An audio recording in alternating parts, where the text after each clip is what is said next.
Monsieur Break, tu peux lancer la fac. Let's go.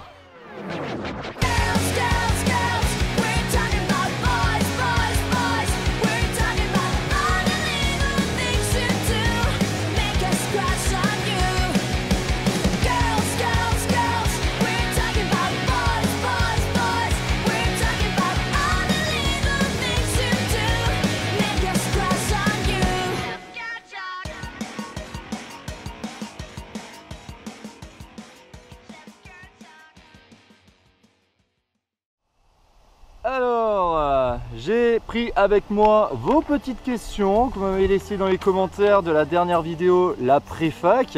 Alors on commence avec une petite question tout à fait originale de la part de Kiki the Lord. J'adore ton pseudo, mec. Fac, question très originale, tu as quel âge? Je t'avais prévenu que c'était original. Ouais, effectivement, c'est original. Alors pour répondre à ta question, j'ai bientôt 25 ans. Acrosix, je sais pas si je me gourre, mais j'espère que je l'ai bien prononcé ton pseudo. Tu m'as posé au moins 4 questions. Tu t'es lâché toi. Un jour tu feras une rencontre à Beau dans un parc d'attractions. Ça dépend de ton secteur aussi, donc je sais pas où tu habites. Mais oui, effectivement, faire une rencontre à Beau dans un parc d'attractions ou autre, hein, ailleurs, ce serait vraiment plaisir, hein, franchement, de vous rencontrer. Alors, ma réponse est oui, avec plaisir. Ayoub El Idrissi. Ok. Quel youtubeur t'a inspiré le plus pour commencer YouTube? Le youtubeur qui m'a vraiment inspiré, c'est Antoine Daniel. Sur sa chaîne secondaire, la Mezzanine, si je me souviens bien, il avait laissé une petite vidéo pour expliquer comment on pouvait démarrer sur YouTube. Question matos et tout ça, et vraiment dans sa vidéo il était tellement convaincant qu'il m'a vraiment donné envie de commencer YouTube. Et c'est là où j'ai débuté avec des podcasts vraiment bizarres. C'était spécial, mais vraiment c'était très marrant aussi. Joker Gaming HD. D'où vient cet amour des parcs d'attractions? Sinon continue tes vidéos, t'es le meilleur. Ah, Joker Gaming, t'es vraiment sympa, je te remercie beaucoup pour ton commentaire. Ça me touche, hein, ouais, vraiment ça me touche. T'es le meilleur? Non, non, je suis pas le meilleur youtubeur, non, je débute.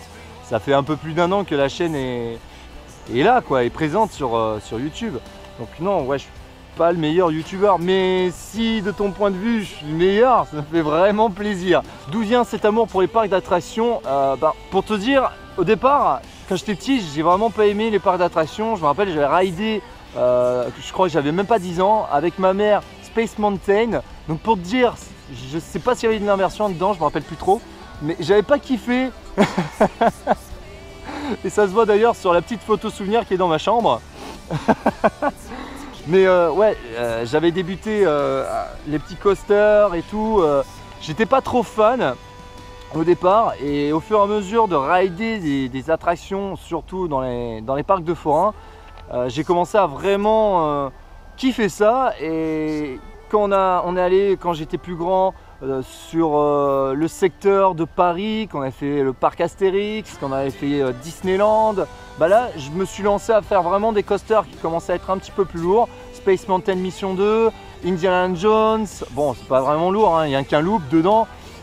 Et Rock qui envoie du pâté, que malheureusement lorsque je l'ai ridé la première fois, il n'y avait pas de soundtrack et il n'y avait pas de light show, de la merde. Pour un premier ride qui a envoyé, j'étais un petit peu deg. Mais sinon ouais, pour répondre à ta question, c'est le plaisir de rider avec les inversions, c'est l'adrénaline, c'est la vitesse, le plaisir de se faire launcher, je sais pas si tu vois.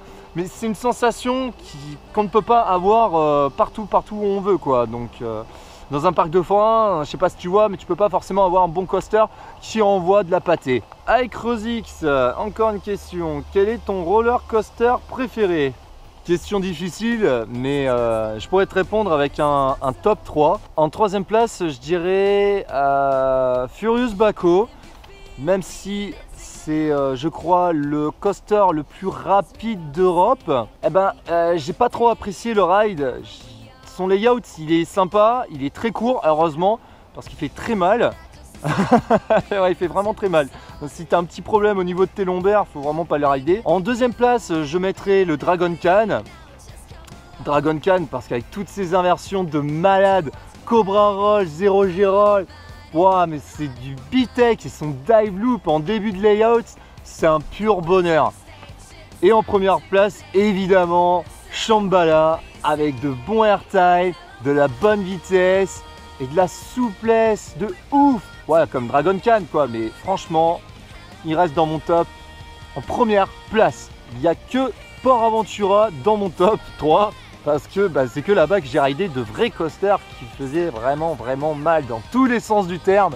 Yann et Cam, alors je sais pas si je me gourde dans ton pseudo, tu iras à Disney. Oui, j'irai à Disney, effectivement en septembre. La date est marquée juste en dessous. Et si tu es dans le secteur ce jour-là, ce sera un plaisir de rider avec toi. On se tient au courant, hein, et on se fait une bouffe. Avec Rosix, tu aimes quoi dans les attractions? J'ai déjà répondu à cette question, hein, mais pour être un peu plus précis, j'adore la théma des attractions. C'est vraiment ce qui fait l'importance d'un coaster. Enfin, moi personnellement, je trouve que c'est le plus important d'un coaster, c'est la théma. Une attraction sans théma, c'est bien dommage. Évidemment, tu peux avoir du G, tu peux avoir de l'inversion, tout ce que tu veux. Mais moi, je trouve que perso, c'est super important d'avoir de la bonne théma dans une attraction. Après, hein, si je vais genre style à Six Flags là, en Amérique, où il n'y a pas vraiment de théma, mais il y a de la vitesse, je dirais pas non quoi.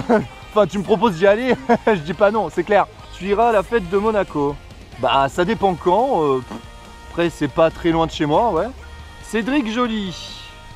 J'adore les vidéos dans les Luna Park. Bon, c'est pas vraiment une question, ça, mon ami. Ouais. T'adores les vidéos de Luna Park. Ouais, j'ai fait un sacré effort d'ailleurs, hein, à y retourner plusieurs fois avec le tarif qui a putain d'augmenté. Hein, pas dire, mais bon, quand même. Luna Park, ouais, c'est sympa. C'est cher, quoi. Et on termine par une question de Laco. Pourquoi avoir fait une chaîne YouTube sur les parcs d'attractions? Tout simplement parce que j'ai vu que y a pas mal de gens qui font des vidéos on-ride. J'ai vu que pas mal de gens aussi présentent des parcs d'attractions dans des vidéos qui durent au moins une bonne trentaine de minutes, voire une heure. C'est un format, enfin c'est une durée qui est quand même assez grande, je trouve. Mais bon, moi perso, quand je connais pas le parc d'attractions, en général la vidéo est un petit peu longue, j'en suis vraiment navré.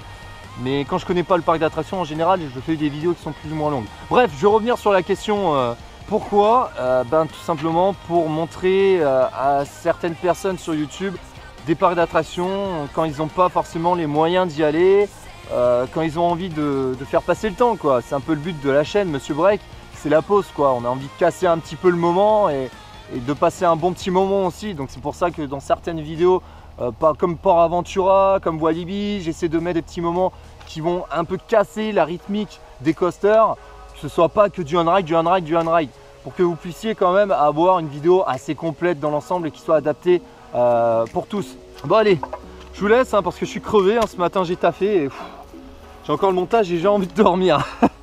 Allez, sur ce, je vous laisse et je vous dis à plus pour la prochaine vidéo à Disneyland Paris. Allez, salut!